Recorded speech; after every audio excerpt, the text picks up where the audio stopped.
Nderuar miq, do të flasim për ngjarjen e rëndë të Durrës, vdekjen e vrasjen më saktë të dy fëmijëve nga një aksident rrugor që u shkaktua ditën e djeshme. Autori është arrestuar, por debati për pasojat për atë që e solli këtë tragjedi vazhdon, si në aspektin shoqëror dhe atë juridik, përgjegjësia jo vetëm individuale këtu e personit në fjalë, por edhe instancave shtetërore dhe shoqërore. Ne do të flasim për këtë ngjarje me avokatin Gylsen Zhdima, mikun e misionit ton, me të cilin kemi trajtuar shpesh fenomene të tilla, ngjarje të rënda. Njëra prej tyre është edhe kjo e sotme, ndoshta më e rënda, pasi jeta e dy fëmijëve, e filizëve të ri, u kput në mes, një tjetër është i plagosur në spitalin e traumës. Fatmirësisht sot kemi lajme të mira që është jashtë rrezikut për jetën. Por si erdhëm deri këtu, avokat, përshëndetje dhe faleminderit. Përshëndetje, faleminderit për ftesën. Unë dua të shpreh ngushëllimet familjarëve, por edhe personit që është i shtruar në spital, uroj një shërim të shpejtë dhe të kalojë këtë dhimbje sa më të lehtë, por duke patur parasysh se ne jetojmë në një situatë ku përgjegjësia sigurisht në disa raste mbetet jetim, sepse kemi parë shpesh herë të gjithë ata të cilët mendojnë se për mendimin tim mbajtja e timonit dhe dhënia e makinës së disa vjeçare të bën profesionist, për mendimin tim është e gabuar, sepse të qenurit profesionist nuk nënkupton atë që shumë persona kanë në idenë e tyre që mbajtja e një automjeti të bën profesionist sepse nuk e aksidentuar dikë shumë vite më përpara, por në çdo moment ne duhet kemi parasysh që timoni është një, do thosha, një armë, është një rrezik që i kanosët çdo personi, si të qenurit i dheur, ashtu të qenurit dhe esull. Pra ne duhet kemi parasysh që timoni ka një përgjegjësi shumë të madhe morale se sa penale fillimisht, sepse në fund fare, ata njerëz të cilët ne kalojmë nëpërmjet rrugës, sepse edhe ne jemi kombësor, nuk është se jemi të gjithë shofer, duhet të respektohen, por respekti duhet të jetë anasjelltas. Po duke qenë se situata këtu është pak më e komplikuar dhe kërkon thjesht një analizë edhe penale, por edhe morale, duhet kemi parasysh që personi që dyshohet që është i dheur gjatë dhënies së automjetit, duhet keni parasysh edhe ju që përgjegjësia vjen tek ai, edhe sikur mos ishte fajtor, përgjegjësia bie drejt për së drejtë tek ai për shkak se ka qenë i dheur me sa kemi informacion deri tani.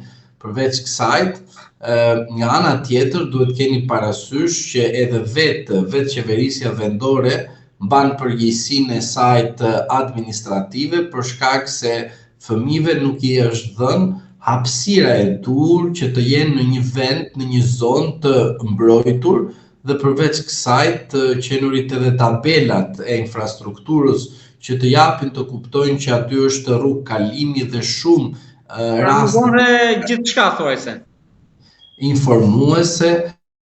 Dhe pastaj ajo që unë u çudita është pse duhet të pezullohet drejtuesi i policisë qarkut të Durrësit mos ka bëj. Kjo si shuarje pa kënaqësi, sepse edhe në rrjetet sociale një revolte.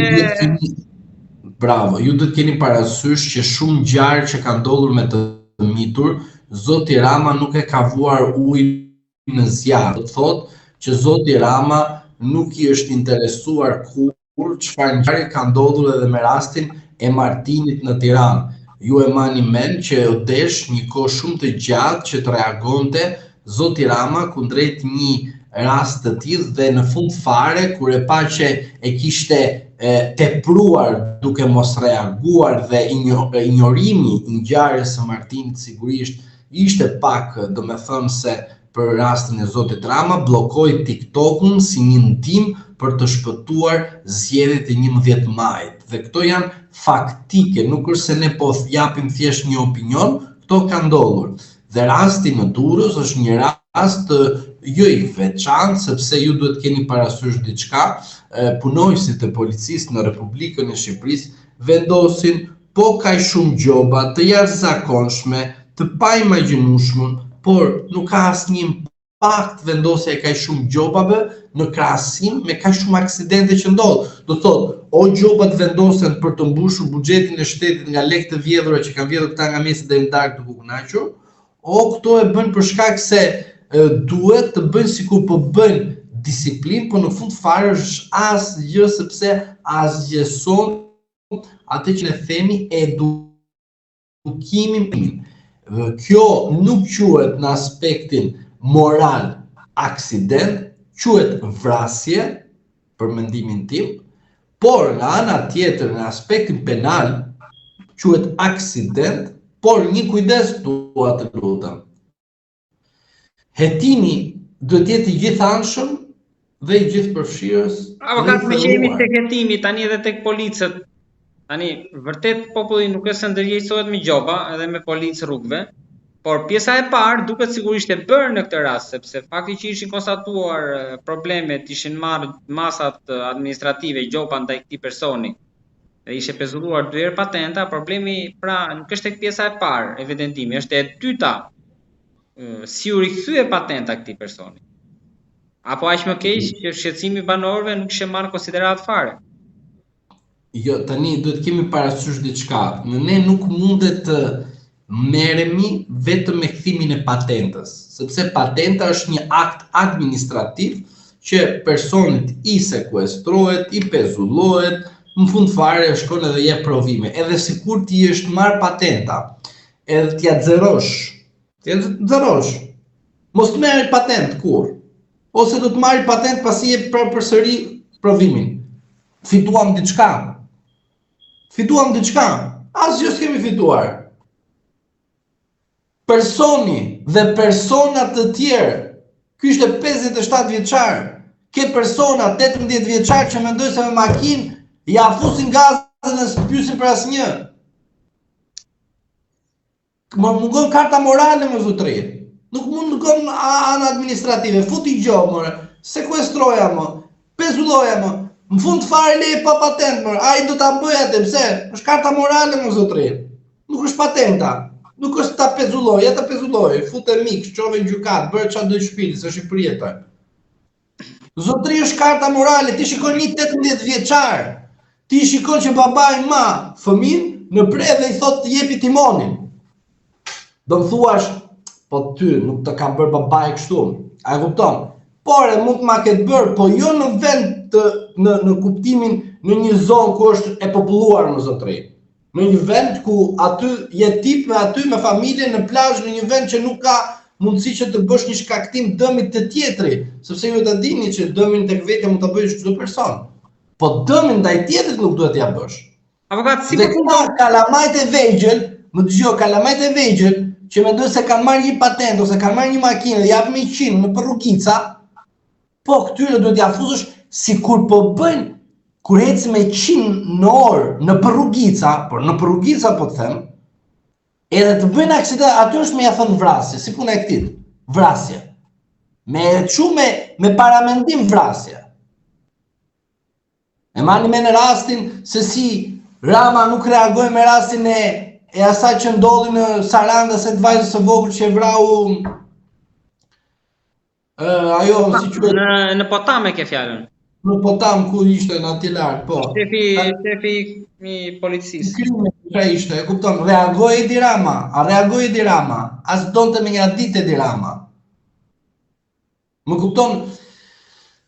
Po tani, karta morale nuk është se do bëj avokatin e tij, po puna është të merret kryeministri.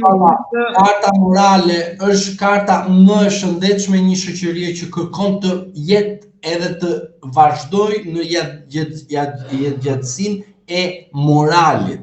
Pse them moralit? Sepse jemi këtu zotëri, të gjithë mund të përfshihemi në një aksident.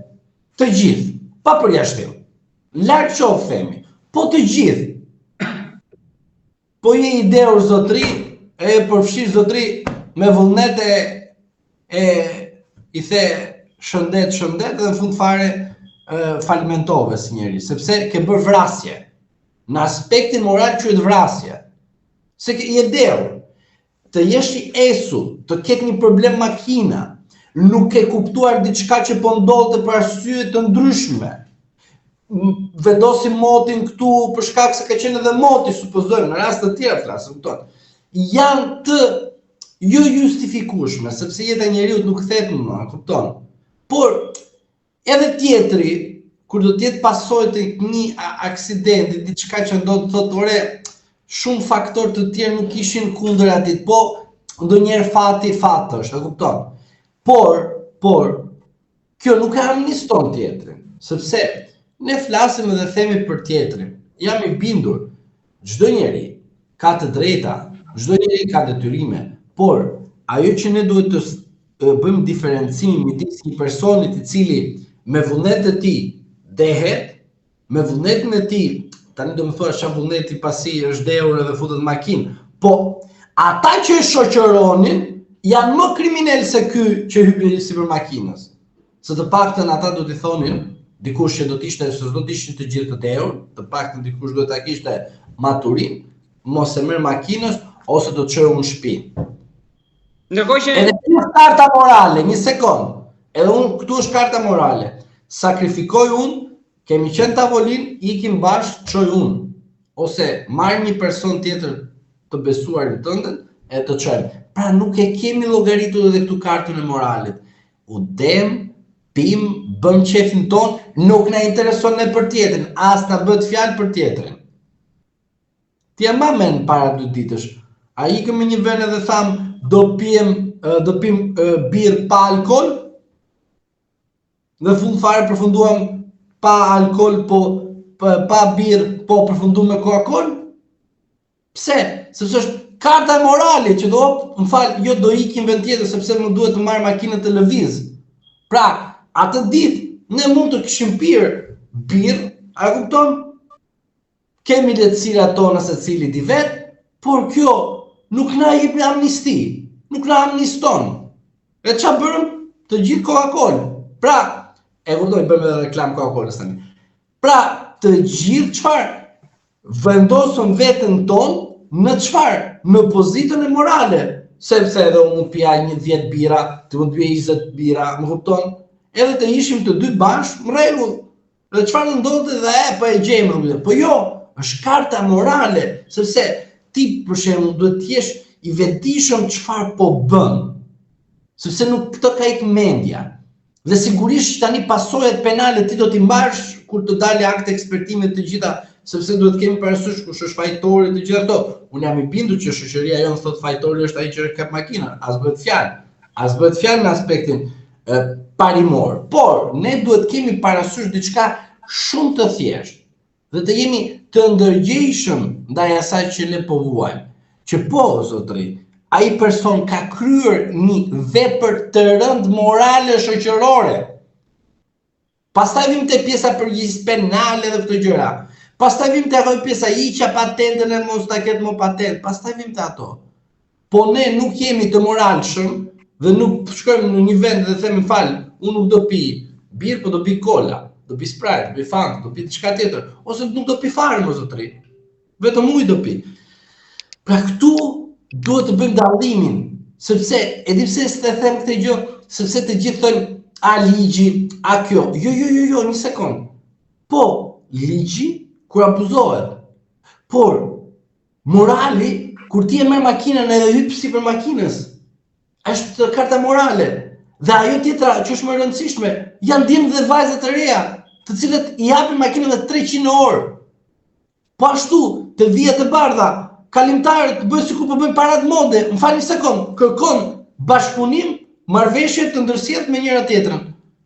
Ti shpejt ecën, po ecën edhe tjetrit këtë vijat e bardha, ose ti ke dalë për paratë mode, ose ti që je komsor, nuk mund t'i dalësh tjetër autobusit ose tjetër të kujt ti do qefi ty. Ka rregulla.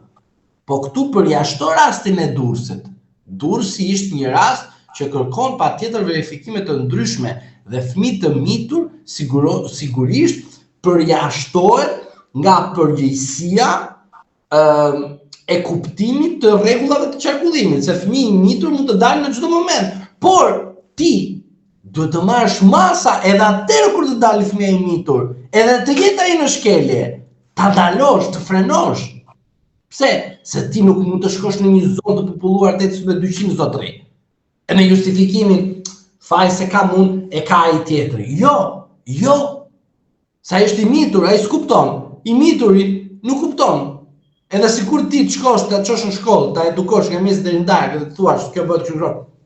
Ai jo vizat e bardha, po ai do të kaloj edhe po ka mundësi edhe traun që të kaloj dhe të futet në rrugë sepse ashtu e mendon, ashtu e koncepton, ka imunitet i mituri. Pse? Sepse i mituri gjithmonë filozofinë e jetës së tij e ndërton në një këmbvështrim tjetër, prandaj quhet i mitur, adoleshenta, gjitha këto gjëra, prandaj ndërtohen në këtë formë. Prandaj unë duhet të them që përgjegjësia takon ne si shoqëri dhe të punojmë me veten tonë përpara, sepse shkaktari i kësaj ngjarje nuk ka qenë as i mituri, as të miturit, as të tjerë, por vetë ai që ka qenë drejtuesi i mjetit dhe në rast se verifikohet që personi është i dheur, sigurisht ai mban përgjegjësinë morale fillimisht. Po ligji avokat për këtë rast sa parashikon me këto vepra penale? Nga 5 deri në 20 vjet. Pra rrezikon që të dalë edhe për 5 vite thoni ju? Urdhëron? Rrezikon edhe për 5 vite që të dalë? Jo, në rast se jemi në kushte të tilla, mendoj, mi dispozita është minimumi 5, maksimumi 20. Po nuk besoj që mund të jetë, jo as vetë fjalë, nuk besoj më poshtë se 5 vite. Kush është ai që ta bëj këtë gjë? Ke edhe duket ke edhe plagosja. Çfarë do të sjellë plagosja, larg qof, po çfarë do të sjellë plagosja? Ke. Situata e tij është tepër e rënduese në rast se aktet e ekspertimit të gjitha këto dalin ashtu siç dalin në shumicën e rasteve. Prandaj mendimi im është nuk ka rëndësi fare pjesa e dënimit zotëri, se ai do dënohet, do rehabilitohet, pas një kohe përsëri do vazhdoj jetën e tij. Këtu ke një ngjarje shumë të rëndë. Ka një fëmijë të mitur. Edhe do të them diçka që unë e ndjej gjithmonë tek shqiptarët, sepse jemi një komb i cili jemi i vrarë në shumë aspekte. Por shqiptari ka një gjë shumë të mirë në krahasim me kombet e tjera. Investimi tek fëmia është gjëja më e madhe. Reagimi shqiptarit tek fëmia është gjëja më e madhe. Më kupton, nuk e kanë shumë kombet e tjera, le ça fshkëllim majtas djathtas. Po të shkosh vendet e tjera, shqiptarët fëmijët i mbajnë akoma në shtëpi, pavarësisht se mund të kenë kaluar vite. Ose shqiptarët nuk e projektojnë mirë ku fëmia ikën. Më kupton, e projektojnë shumë keq. Kupton? Pra, shqiptarët kanë tjetër qasje me aspektin familjar. Pra, kanë diçka tjetër, ti mund të thuash që kanë konflikte, kanë dhunë kështu, po okay, dakord, ndodhin këto, po puna është që shqiptarit tek investimi i fëmijës, për shembull, një shqiptar rri pa bukë, po të paktën fëmijës do t'i japi shkollë, e kupton? Ose pa bukë, po të paktën fëmijës do t'i çojë bukë, po mos ketë shkollë. Pra, e kupton tani filozofia jonë. Kjo shqyr deri tani e kemi mbajtur, e kupton, po hajde presim edhe disa vite të shikojmë çfarë do bën, po kjo është e vërteta. Tani, në aspektin penal nuk na, në kuptimin do dënohet personi për shfajtor, më kupton? U dënuan, çfarë fituam? Asgjë nuk fitojmë. Do ta mbajmë me sakta tona. Si shoqëri, Dylber, më e këtë nga ana ime. Po nuk ndërgjysuam si shoqëri. Që kur je i derur zotëri, mos merr taksi. Le makinën aty. Sepse për këtë arsye është taksixiu. Një ditë më erdhi këtu mua se ta bëjmë edhe pak si një diskutim thjesht. Tha, avokat tha dua të më bësh ti punën. Po i thash unë ta bëj unë. I thash keni proces gjyqësor? Shiko, kam proces gjyqësor, po kam të bëjmë regjistrimin, të bëjmë këtë, të bëjmë atë, po të bëjmë këto gjëra. Po, unë i thash do t'jap një urit juridike, i thash, por përderisa ligji i thash ka vendosur noterin, inxhinierin, kontabilistin, unë kam një uri, po unë i thash jam për gjyq të lexoj aktet, i thash, të bëj shkresat, të bëj kontratat, secili ka punët e veta, ka të ndara. E kupton si puna aty, hajde bëj unë këtë, hidraulik qa, elektriciste, hajde bëj unë këtë, IT, hajde se bëj unë, e kupton. Po nuk shkojnë të gjitha bashkë. Prandaj, ke taksin, të merr taksia, të çon në shtëpi, të nesmen e gje. Pse?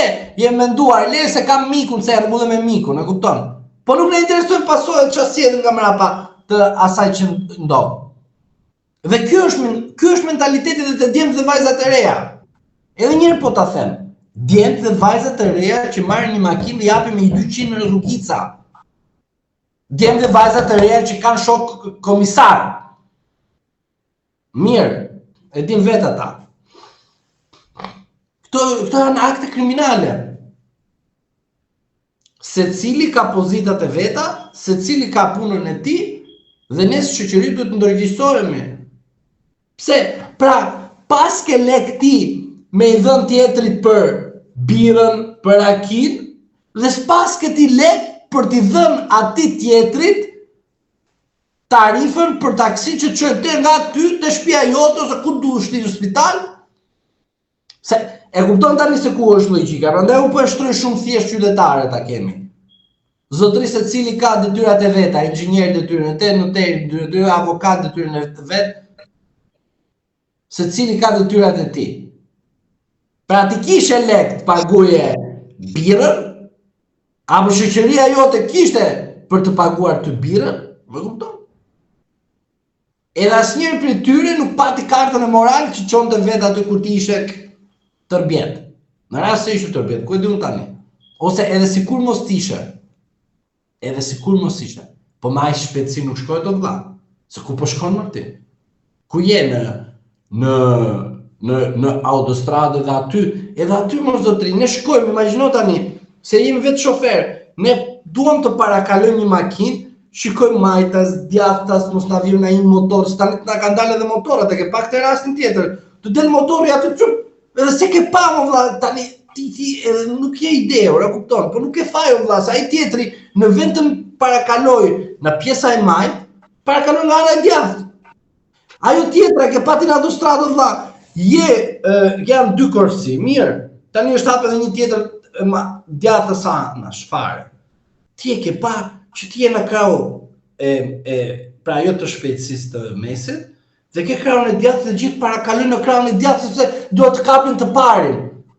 Ure një ditë i këndalova njëri dhe i thash, o vlla, më kalove, ishte djalë i ri, edhe më kalove mua dhe semafori, unë e pashë do bote i kuq.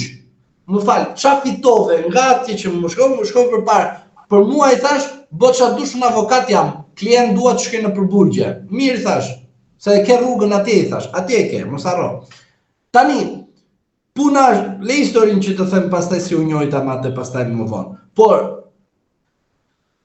personi viku nga mrapa përpara, i thash vetëm, më thuaj të lutem, qa fitove, ishe mrapa meje, më parakalove duke ditur që ke semaforin.